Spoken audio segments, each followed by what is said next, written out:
Hey guys, it's Chris. Welcome back to our series on the top 5 places to visit in different regions around the country. Today we're going to be looking at the American Southwest. It's a region that's just packed with history and intrigue in some cases and just some really gorgeous spots. So we can't wait to get into these with you. Let's get started.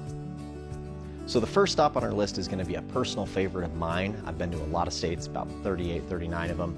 Seen a lot of sights, but this one has always been a highlight for me, and it's Carlsbad Caverns, New Mexico. Not much to look at if you're looking at from the outside. It's down in the southeast corner of the state, not really a huge tourist destination, but once you get inside, it is absolutely breathtaking.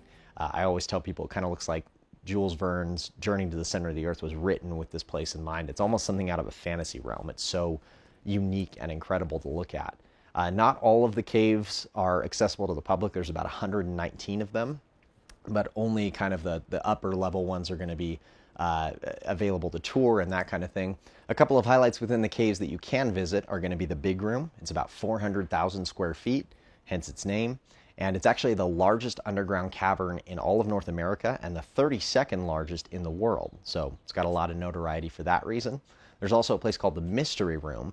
It's an interesting spot because within this room you can actually hear what sounds like a heartbeat. It's this very low rhythmic pulsing sound.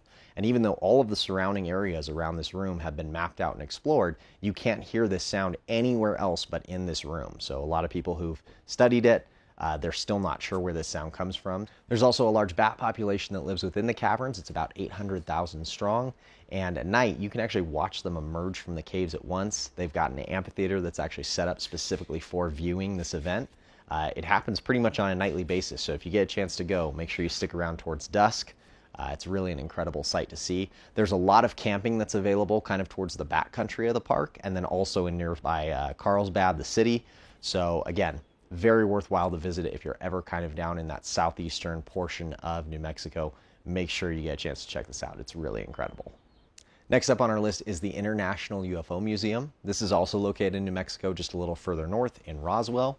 Maybe you are familiar with the city of Roswell, maybe not. If you're not, it's very closely tied to extraterrestrial activity. There was a crash there in the 1950s that the government maintains was a weather balloon. A lot of the residents of the town, though, will tell you it was alien in nature, and whichever it is, you know, maybe you'll have an opinion after you go and visit the museum. It's so much fun for all ages. They've got some life-size dioramas. They've got historical documents, if that's more your jam. They've also got some interactive exhibits. So again, just a great place to bring family, bring friends, and the whole town of Roswell really has kind of embraced this side of its history. So just a very unique location if you ever get a chance to visit. We definitely encourage it. Third on our list is going to be Zion National Park. Now, there's obviously a lot of national parks within Utah that are worth mentioning, but for us, Zion stands head and shoulders above the rest, mainly because of its biodiversity. It actually sits on the border of 3 different distinct biomes that are normally not found near each other, and as a result, you get a lot of species next to each other that normally wouldn't coexist. So there's over 400 species of just animals within the park, not counting vegetation or anything else. It's also got a really unique history as far as human habitation goes. Going back to about 6,000 BC, you have the ancestral Puebloan and the Anasazi people that would migrate through. And then you also have, obviously, the more recent Mormon settlements in the area in about 1800. So again, a lot of rich history, a lot of incredible natural formations, too. There's a place called the Narrows, which is a really unique spot to visit. It's a slot canyon within the park, and you can actually wade through large portions of the Virgin River while you're traveling down this canyon. It's one of the most biodense spots within the park and also one of the most popular spots for nature photographers around the U.S. So if you get a chance to go, definitely check out that hike. Next up, we have the Durango and Silverton Narrow Gauge Railroad. This is one of the few railroads left in the United States that still uses a steam-powered locomotive. And much of the railroad, from the train itself, the cars, the depot, all of it is still very much in keeping with the Old West kind of spirit. It was built in the 1800s originally to ferry gold and silver ore from New Mexico and some of those surrounding areas up to Colorado. By 1970 or so, most of that track had been removed, though, leaving just about a 50-mile portion between Durango and Silverton.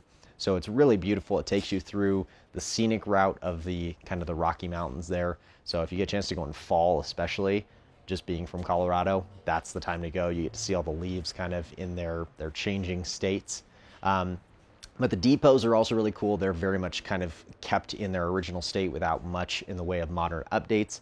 And then Durango and Silverton themselves have a lot of attractions that are also worth visiting. So this is definitely a spot you can spend some time in. And rounding out our top 5 spots is the Grand Canyon. Obviously, no list of the American Southwest is complete without this spot. It's one of the 7 natural wonders of the world and one of the most visited spots on Earth. There's almost 300 miles of canyon. At some points, it gets out to about 12 or 13 miles wide. If you've ever been to this location, then obviously you understand just the absolute magnitude of it. And if you haven't ever been, definitely add this to your list ASAP.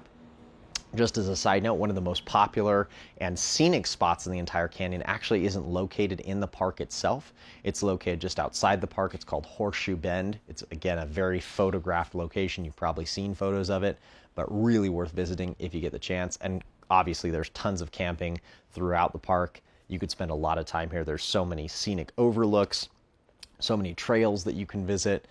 It's really a spot that you could go back to again and again and never quite see the whole thing.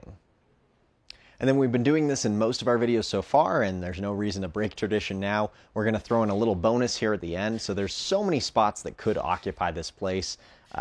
Specifically, there's old ghost towns, old mines that have been abandoned. There's some of the old Spanish missions that pepper kind of the southwestern landscape. All of those are so worth visiting. But we're going to go ahead and throw Antelope Canyon in this spot in our list. So again, another spot that's very photographed, probably, again, another spot you'd recognize by sight, but may not know what it's called. So this is located in Arizona. It's a small little slot canyon, and it's very unique for its distinct, like, flowing nature. It almost looks like it's kind of like a body of water captured in a rock formation. It's very, very interesting. And that's obviously water eroding this sandstone formation over time. Mainly due to flash flooding is primarily how this kind of distinct shape gets formed.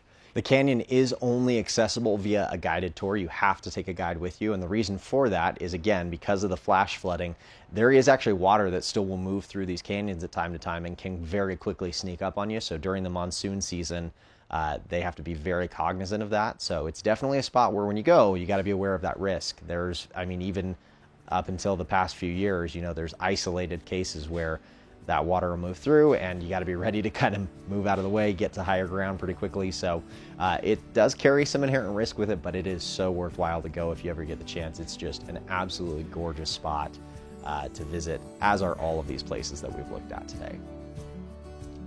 Guys, thanks for joining me as we've looked at these spots around the American Southwest. Again, there's so many spots that didn't make our list here that are so worth visiting. This is one of my favorite regions in the entire world, just due to the history of it, and again, the amount of intrigue and natural wonder that is in this small, compact series of states.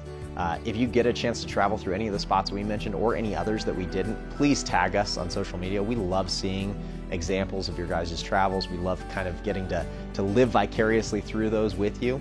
But if you've got any questions on anything in this video, anything about our products, don't hesitate to reach out. We are available by phone, chat, or email. In the meantime, guys, happy RVing.